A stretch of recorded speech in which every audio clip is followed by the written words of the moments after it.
Assalamualaikum warahmatullahi wabarakatuh. Perkenalkan, nama saya Saifuddin, peserta pelatihan dasar CPNS Kabupaten Indramayu, Angkatan 1, Kelompok 3 NDH 19. Saya di sini akan menjelaskan analisis isu dan gagasan kreatif mewujudkan smart governance di RSUD Mursyid Ibnu Syafiuddin. Isu yang ada di instansi saya tersebut: 1. Belum optimalnya pencatatan kelengkapan pemeriksaan penunjang pada rekam medis pasien. Setelah saya cek di dua status rekam medis pasien, menemukan belum tercatatnya hasil pemeriksaan penunjang pasien yang terbaru, seperti hasil lab dan hasil radiologi. Sehingga pada saat dokter visit dan menanyakan hasil pemeriksaan penunjang pasien dan perawat tidak mengetahui secara jelas hasil pemeriksaan pasien satu persatu, hal ini menyebabkan kualitas kinerja perawat menurun. 2. Rendahnya manajemen penyimpanan obat di ruang rawat inap. Masih ada obat yang digabung dengan beberapa pasien dalam satu lemari obat pasien.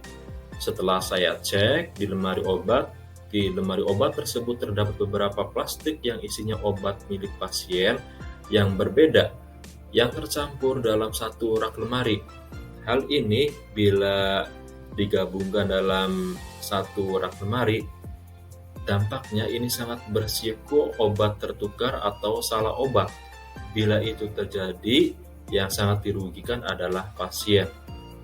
3. Kurangnya kepatuhan pengunjung pasien atau keluarga pasien dalam memakai masker di lingkungan rumah sakit. Setelah saya lihat, masih ada keluarga pasien yang berkunjung ke rumah sakit dengan tidak menggunakan masker.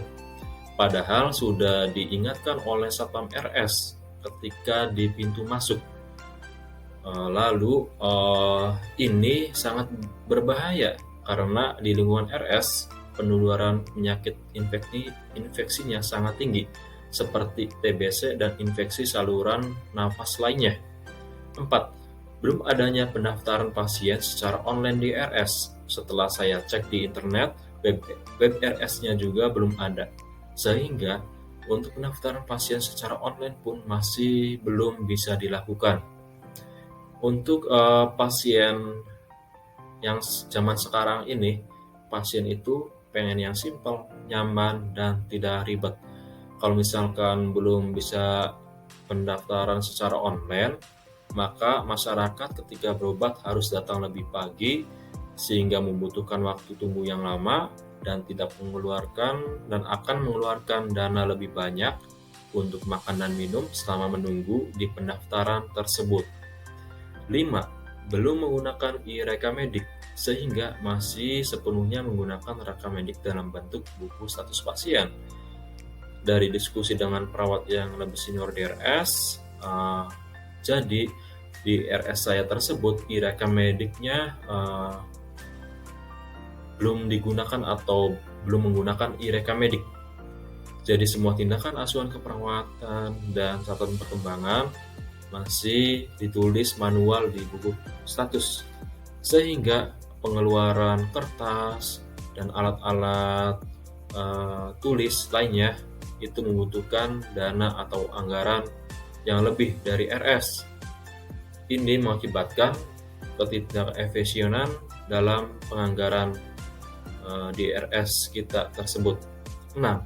Media sosial RS jarang aktif dan kurang merespon ketika ada yang bertanya tentang pelayanan dan fasilitas RS. Itu terjadi pada keluarga saya ketika menanyakan di Instagram RS mengenai pemeriksaan apa dan fasilitasnya apa, sampai sekarang belum dibalasnya. Sedangkan keluarga pasien ingin mengetahui informasinya. Kalau hal ini terjadi dan kurang direspon, maka pasien akan memilih RS yang lain yang jelas informasinya dan siap untuk melayani. Tentunya akan mengurangi kunjungan pasien yang akan berobat di RS kita tersebut. Dampak lainnya, RS bisa saja sepi dan bahkan bangkrut. Metode yang tapisan yang saya gunakan menggunakan metode USG. U-nya urgensi. Poin 1 itu tidak penting, sampai ke poin 5 itu sangat penting. Terus seriousness, poin 1-nya akibat yang ditimbulkan tidak serius, sampai poin yang kelima akibat yang ditimbulkan sangat serius. Growth, poin 1-nya itu tidak berkembang, sampai poin kelima itu sangat berkembang. Setelah saya scoring dan saya jumlahkan, maka saya hasilkan untuk peringkat pertamanya adalah belum optimalnya pencatatan kelengkapan pemeriksaan penunjang pada rekam medis pasien. Ini skornya 15. Lalu saya lanjutkan untuk analisis penyebab isunya. Sekarang saya akan jelaskan penyebab isunya dengan menggunakan diagram fishbone. Yang pertama, saya jelaskan tentang lingkungannya. Jadi penyebab dari lingkungannya itu kebiasaan perawat tidak saling mengingatkan untuk mengecek hasil pemeriksaan penunjang. Lalu dari metodenya, itu belum adanya sistem informasi yang mendukung. Lalu materialnya, jadi belum adanya formulir telusur kelengkapan pemeriksaan penunjang. Dari manusianya atau itu perawat lupa konfirmasi hasil ke pihak terkait. Yang kedua, tidak ada perawat yang bertanggung jawab khusus mengecek kelengkapan pemeriksaan penunjang, sehingga akan menghasilkan dari semua penyebab ini yaitu kualitas pelayanan RS yang menurun.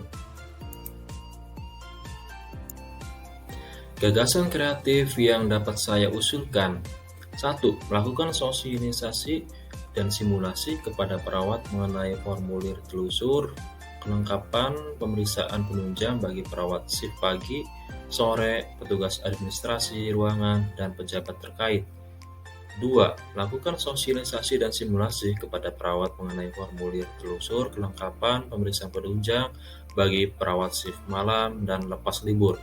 3. Mempraktekkan langsung pengisian formulir kepada pasien baru masuk dan monitoring.